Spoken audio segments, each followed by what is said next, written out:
আসসালামু আলাইকুম আমার প্রিয় খামারি ভাই বোনেরা, যারা আমার ফেসবুক পেজ থেকে যারা আমার ভিডিওগুলো দেখতেছেন তাদেরকে অসংখ্য ধন্যবাদ। আর যারা দেখেন না তারা অবশ্যই আমার ভিডিওর সাথে সংযুক্ত হয়ে যাবেন আর পেজটা ফলো করে দিবেন।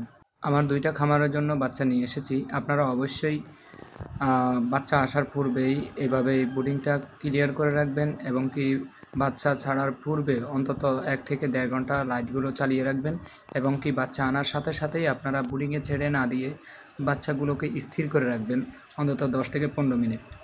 আর এই সময় আপনারা মেডিসিন হিসাবে লাইসোবিট এবং গ্লুকোজ এই 2টা মিশ্রিত করে অবশ্যই আপনারা রেখে দিবেন।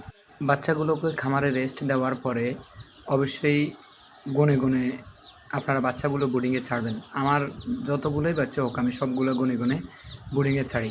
তো আপনারাও এটা চেষ্টা করবেন। আলহামদুলিল্লাহ বাচ্চাগুলো খুব ঝরঝরা এবং এই গ্রেডের বাচ্চা। সবসময় 2-4 টাকা বেশি গেলেও এই গ্রেডের বাচ্চা কিনবেন, দেখবেন শেষ পর্যন্ত আপনার কোনো সমস্যা হবে না।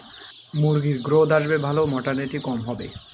তবে খেয়াল রাখবেন বাচ্চা ছাড়ার আগেই আপনি পানির পাত্রগুলোতে পানি দিয়ে সুন্দর করে সাজিয়ে দিবেন, যাতে করে মুরগিগুলো হাঁটা চলার মাঝখানেই পানি পেয়ে যায়। আর লাইসোবিট গ্লুকোজ এই মেডিসিনটা কমপক্ষে 6 থেকে 7 ঘন্টা ব্যবহার করবেন। ইনশাল্লাহ মুরগিগুলো সুস্থ ঝরঝরা হয়ে যাবে।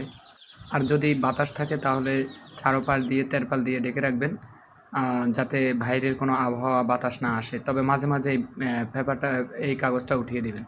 আমার এখানে 2টি বুডারে 500 করে 1000 মুরগি বাচ্চা ছেড়ে দিয়েছি।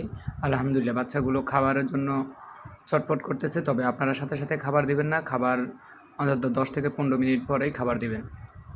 মনে রাখবেন ব্রুডিংয়ের 7 দিন হচ্ছে মেইন। এই 7 দিন আপনি অবশ্যই কষ্ট করতে হবে মুরগিগুলোকে সুস্থ রাখার জন্য। ইনশাল্লাহ দেখবেন ওয়েট ভালো আসবে। আল্লাহ হাফেজ।